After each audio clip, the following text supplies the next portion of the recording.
ഈ മമതാ ബാനർജി ദീദി നാട്ടുകാരെല്ലാം തിരിച്ചു വിളിക്കാൻ പോകുന്നു എന്നുള്ള ഒരു വാർത്തയാണ് ഇപ്പോൾ വരുന്നത്.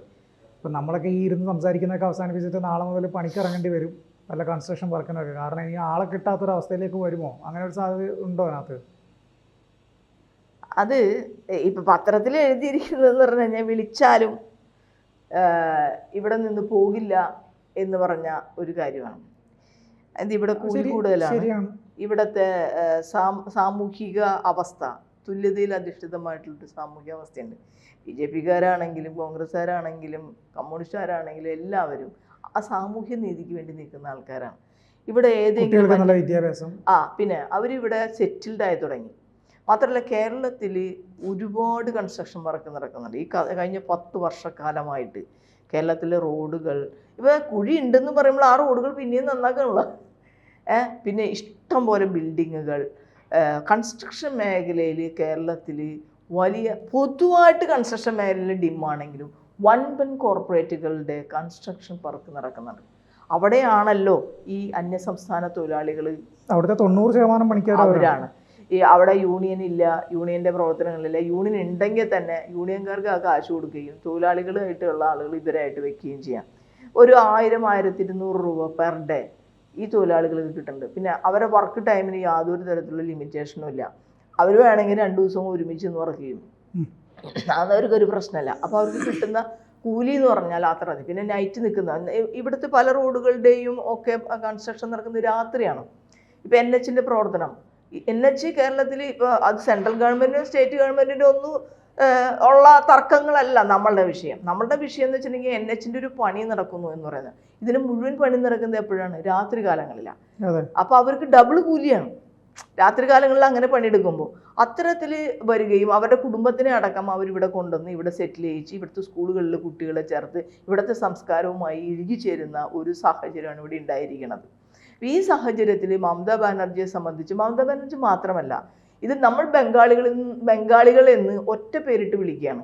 പക്ഷെ അവിടെ ഹരിയാനയിൽ നിന്നും ആസാമിൽ നിന്നും ഒക്കെ വടക്കൻ സംസ്ഥാനങ്ങൾ, അതായത് നമ്മുടെ കാർഷിക മേഖല പ്രധാന ഒരു വർക്കിംഗ് മേഖല ആയിരുന്ന സംസ്ഥാനങ്ങളിൽ നിന്നെല്ലാം ഇവിടെ ആളുകൾ വന്നിട്ടുണ്ട്. ഇവർ വരാൻ ഒരു കാരണം 6 മാസം അവർക്ക് അവരുടെ കാർഷിക മേഖലയിലെ പ്രവൃത്തി ഉണ്ടായിരുന്നു. അതിൽ നിന്ന് അവർക്ക് ഒരു ഈൽഡ് ഉണ്ടായിരുന്നു. അത് കുടുംബമായിട്ടാണ് അവർ അത്തരം കാർഷിക മേഖല, അവർക്കൊക്കെ ഏക്കർ കണക്കിന് കൃഷിഭൂമി ഉണ്ടായിരുന്ന ആൾക്കാരാണ്.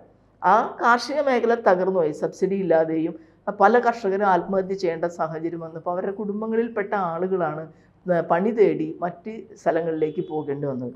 അവരെ സംബന്ധിച്ച് കേരളം അവരുടെ ഗൾഫാണ്. ഇപ്പം ഇവിടെ നമ്മൾ തൊഴിലുറപ്പ് തൊഴിലാളികൾക്ക് എത്ര 320, 350 രൂപ, 325 രൂപയാണ്. അത് ഒരു ഓൾ ഇന്ത്യ ലെവലിലുള്ള ഒരു കൂലിയുടെ അടിസ്ഥാനത്തിലാണ് അത് തീരുമാനിക്കുന്നത്.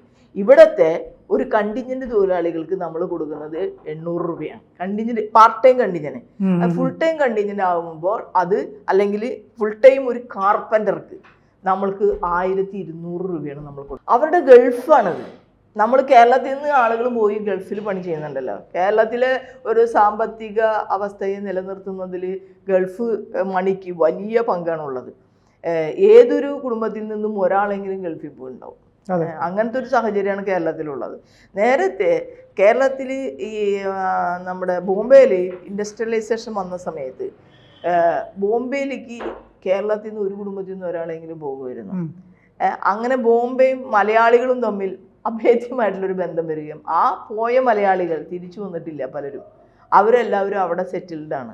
അതുപോലെ തന്നെ ഈ വന്ന ആളുകളും ഇവിടെ സെറ്റിൽഡ് ആവുകയാണ്. ഇവിടെ ഇപ്പോൾ റൂമിനൊക്കെ വാടക കൂടുതലാണെങ്കിൽ പോലും ഈ വലിയ കൺസ്ട്രക്ഷൻ നടക്കുന്ന സ്ഥലങ്ങളിലെല്ലാം ഇവർക്ക് അക്കോമഡേഷൻ കൊടുക്കുകയാണ്.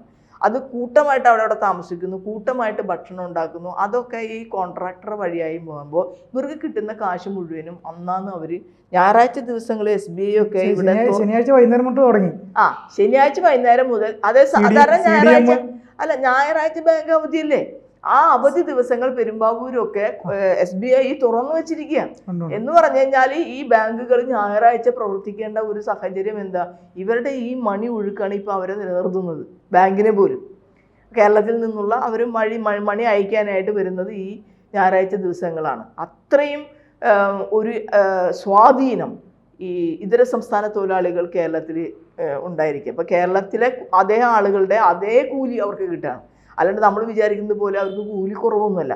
എൻ്റെ വീട്ടിൽ ഒരു തമിഴ്നാട്ടിൽ നിന്നുള്ള ഒരാൾ വന്നിട്ട് തെങ്ങിൻ്റെ തടമൊക്കെ എടുക്കും, ചെറിയ ക്ലീനിങ് വർക്കൊക്കെ നടക്കും. അവർക്കും 1200 രൂപ നമ്മൾ കൊടുക്കണം. അല്ല, അവർക്ക് മിനിമം വേതനം 1000 രൂപ എന്നുള്ള ലെവലിൽ. പക്ഷേ വേറെ കാര്യമുണ്ട്, ഈ പണിക്ക് കേരളത്തിൽ നിന്ന് ആളെ കിട്ടുന്നില്ല.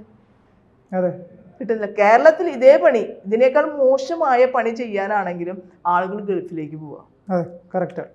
കാരണം അവിടെ ചെന്ന് കക്കൂസ് ക്ലീൻ ചെയ്താലും പാത്രം കഴുകിയാലും ഇപ്പം ഇവിടെ നിന്ന് പോകുന്ന കുട്ടികൾ, പഠിക്കാൻ വേണ്ടി പോകുന്ന കുട്ടികൾ പാർട്ട് ടൈം ജോബ് ചെയ്യുന്നു. എന്താണ് അവിടുത്തെ പാർട്ട് ടൈം ജോബ്?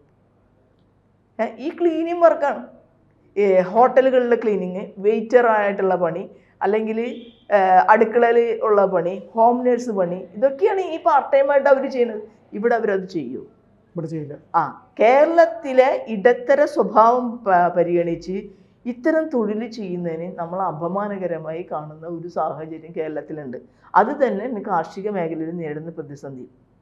കാർഷിക മേഖലയിൽ യഥാർത്ഥത്തിൽ പണി ചെയ്യാൻ ഇവിടെ ആളെ കിട്ടാനില്ല.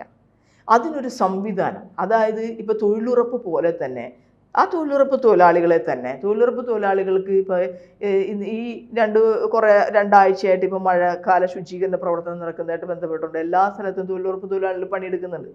അപ്പോൾ കൃഷി ചെയ്യേണ്ട സ്ഥലങ്ങളിൽ ഇപ്പോൾ അക്വാകൾച്ചറിൽ വർഷകാലത്ത് കെട്ട് നടത്താൻ പാടില്ല, ചെമ്മീൻ കെട്ട് നടത്താൻ. നമ്മൾ ഇപ്പോൾ ഒരു നെല്ലും ഒരു മീനും എന്ന് പറഞ്ഞിട്ടാണ് ഇപ്പം ഇന്ന് നടക്കുന്നത്. പക്ഷേ ഒരു നെല്ലില്ല, 2 മീൻ എന്ന നിലയിലാണ് ഇപ്പോൾ പോകുന്നത്. കാരണം അതാണ് അവർക്ക് ലാഭം. മാത്രമല്ല ആന്ധ്രയിൽ നിന്നുള്ള പ്രത്യേക തരത്തിലുള്ള ഒരു മത്സ്യത്തിന് കൊണ്ടുവന്നാണ് ഇവിടെ അവർ ചെയ്യുന്നത്. ഭയങ്കര കയറ്റുമതി മൂല്യമുള്ള ഒരു മത്സ്യമാണത്. അപ്പോൾ അതുകൊണ്ട് തന്നെ ഈ വർഷക്കാലത്തും അതേ കാര്യങ്ങൾ നടത്തുന്നതുമായിട്ട് ബന്ധപ്പെട്ടുകൊണ്ട് ഭയങ്കര പാരിസ്ഥിതിക ആഘാതം ഉണ്ടാകുന്നുണ്ടെങ്കിലും ഈ മത്സ്യകൃഷിനെയും അത് ദോഷമായി ബാധിക്കുക. പക്ഷെ കൃഷി ചെയ്യാൻ ആരും തയ്യാറില്ല. കൃഷി ലാഭകരമില്ല എന്ന് പറയണം. 1 സബ്സിഡി ഇല്ല, 2 MSME എന്താ വെച്ചാൽ MSC എന്താണ് മിനിമം സപ്പോർട്ട് പ്രൈസ് MSP അത് ഉണ്ടാവുകയാണ്. അപ്പം അങ്ങനെ വന്നു കഴിഞ്ഞാൽ കൃഷി ലാഭകരമല്ലെങ്കിലും നഷ്ടമൊന്നുമില്ല. കാരണം ഇവിടെ എല്ലാ കൃഷി നടന്നിപ്പോൾ സൊസൈറ്റികളാണ്, കൂട്ടായിട്ടുള്ള രീതിയിലാണ് നടത്തുന്നത്. അതുകൊണ്ട് ഒരു പ്രത്യേക കർഷകന് ഇതിന് ലാഭവും നഷ്ടവും ഉണ്ടാവുന്നില്ല. എല്ലാവർക്കും മത്സ്യകൃഷി നടത്തുന്നവർ ചെമ്മീൻ കെട്ട് നടത്തുന്ന പോലെ ലാഭമില്ലെങ്കിലും ലാഭമൊക്കെ ഉണ്ടാവുന്നുണ്ട്. പക്ഷെ ചെമ്മീൻ കെട്ടിൻ്റെ അത്ര ലാഭം ഉണ്ടാവില്ല, അത് കോടികളുടെ ലാഭം ഉണ്ടാകുന്നത്. അവിടെയും ഇപ്പം ഞാറ് നടാൻ ഇതര സംസ്ഥാന തൊഴിലാളികളാണ് വരുന്നത്, ഞാറ് നടുന്ന പ്രവൃത്തികൾ. അപ്പം അതുകൊണ്ട് നമ്മൾ വലിയ രീതിയിലുള്ള തൊഴിലാളി ഷോർട്ടേജ് നമുക്കുണ്ടാവും. പക്ഷെ അപ്പോഴും നമ്മളിവരെ അതിഥി തൊഴിലാളികളെന്നാണ് വിളിച്ചത്. ആ അതിഥി തൊഴിലാളികളെ നമ്മൾ കേരളത്തിൻ്റെ ഒരു മര്യാദ അനുസരിച്ച് അതിഥികൾക്കാണ് ഏറ്റവും കൂടുതൽ സപ്പോർട്ട് കൊടുക്കുന്ന ഒരു ജനവിഭാഗമാണ് നമ്മൾ.